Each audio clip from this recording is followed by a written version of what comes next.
Assalamualaikum warahmatullahi wabarakatuh. Alhamdulillah pada pertemuan kali ini kita masih diberi kesehatan untuk menghadapi ujian-ujian yang telah kita lalui selama pandemi ini. Baik di mata kuliah pengembangan pemikiran pendidikan Islam, kami kelompok 5 akan membawakan judul mengenai pemikiran tentang komponen-komponen sistem pendidikan Islam. Baik,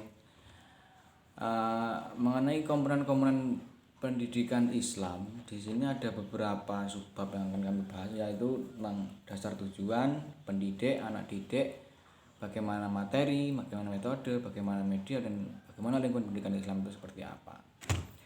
Langsung saja kita menuju ke yang pertama, yaitu dasar dan tujuan. Dasar pendidikan Islam. Hakikatnya pendidikan Islam adalah proses membimbing dan mengarahkan pertumbuhan dari kehidupan anak didik agar menjadi manusia yang dewasa sesuai dengan tujuan pendidikan Islam. Jadi pada hakikatnya pendidikan Islam itu membimbing untuk bagaimana mengarahkan anak didiknya itu untuk bisa berkehidupan yang mandiri dan menjadi manusia yang dewasa, tahu bagaimana yang baik dan apa yang dilakukan yang salah dan apa yang dilakukan yang baik, seperti itu. Dan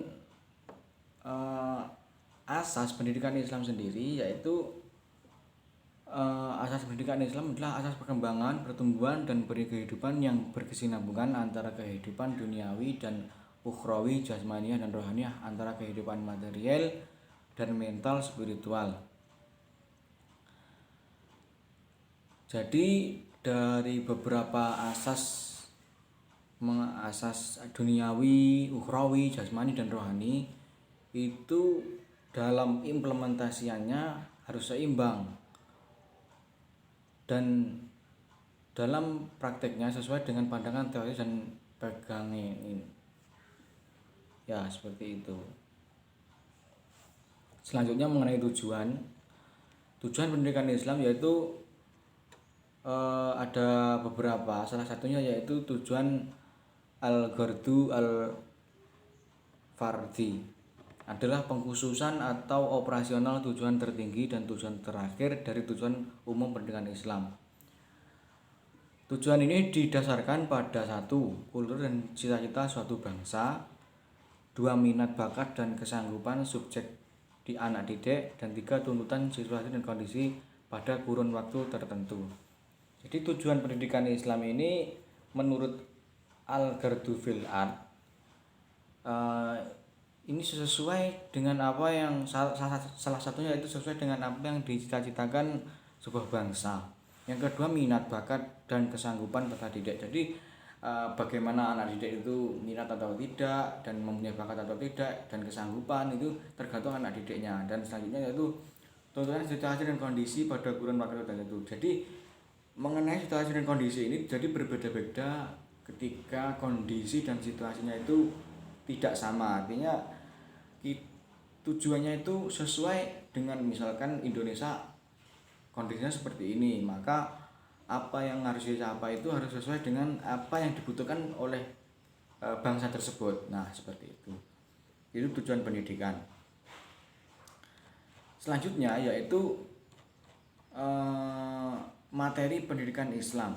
Jadi dalam materi pembelajaran yang disusun itu harus secara logis dan sistematis, yaitu melalui beberapa prosedur mengenai teori, konsep, generalisasi, prinsip, prosedur, fakta, istilah, dan lain sebagainya. Jadi dalam materi pendidikan Islam itu harus melalui prosedur-prosedur yang sudah ditentukan ya, mengenai teori, konsep, generalisasi, dan lain sebagainya itu tadi. Selanjutnya mengenai media pembelajaran Islam. Nah, di media ini sebenarnya banyak media untuk menyampaikan atau dakwah dalam pendidikan Islam. Nah, media sendiri yaitu salah satu alat untuk mempermudah bagaimana kita untuk mencapai sebuah tujuan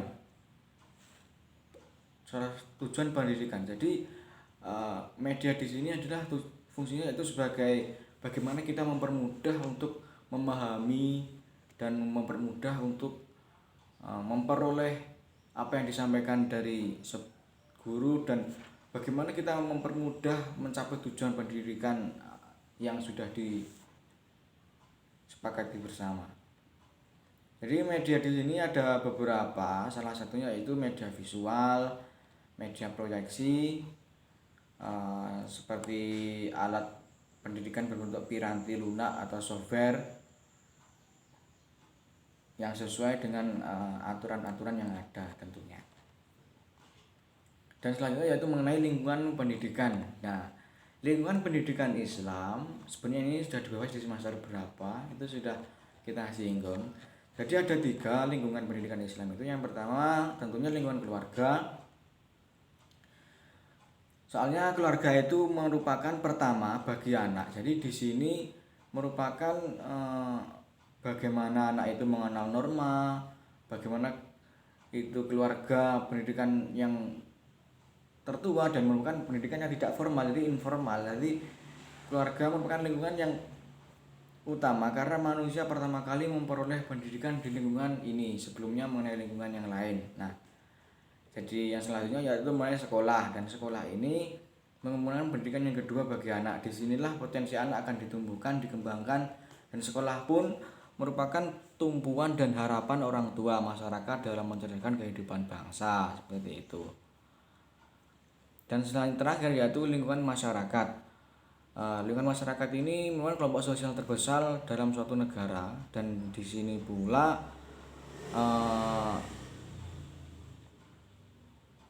anak itu dapat berkembang, apa yang dilakukan anak, perbuatan, perkataan, dan perilaku itu merupakan pendidikan yang di masyarakat ini. Soalnya melalui pendidikan di masyarakat ini anak akan dibekali dengan penalaran dan keterampilan. Nah, seperti itu. Mungkin itu yang dapat saya sampaikan. Ada kurang lebihnya saya mohon maaf. Wallahul muwaffiq ila aqwamit thoriq. Wassalamualaikum warahmatullahi wabarakatuh.